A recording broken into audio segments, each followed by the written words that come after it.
Orang itu menjadi kikir itu karena nganggap hidup itu lama dan uang itu penting. Kalau zaman Nabi itu sederhana kalau melihat hidup. Pernah suatu saat Nabi itu punya jatah makan karena Nabi itu hidupnya juga pas-pasan. Jadi Nabi itu unik. Beliau di satu sisi kaya raya, bisa ngurmat Abu Hurairah, Ammar, Suhaib. Ashabu Sufa itu dirawat Nabi semua. Itu kan kaya, bisa ngerawat sekian orang. Tapi di sisi yang lain untuk pribadinya beliau miskin.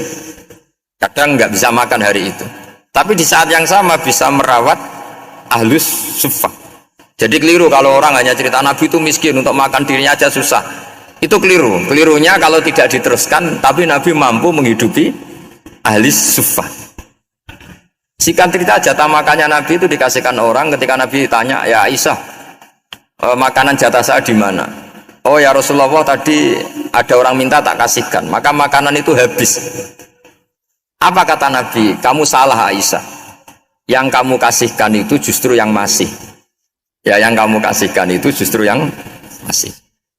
Sehingga Nabi menganggap, makanya Nabi terus ngendikan. Ya kalau mukhatabnya lelaki ya kira-kira begini. Wahal laka min malika illa ma akalta fa'afnaita walabista fa'ablaita. Terus hanya watasaddaqta fa'abqaita kata Nabi. Harta kamu ya kamu makan kemudian ke WC jadi kotoran, atau punya pakaian mewah nanti rusak. Watasaddaqta fa'abqaita. Ada yang kamu sedekahkan yaitu yang abadi sampai akhir.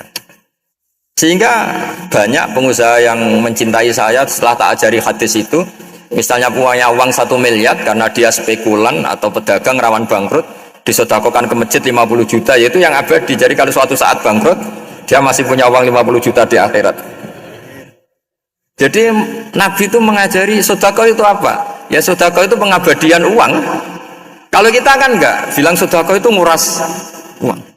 Itu pikirannya setan, dan pikirannya orang Islam. Itu cara berpikir setan, bukan cara berpikir umat apa.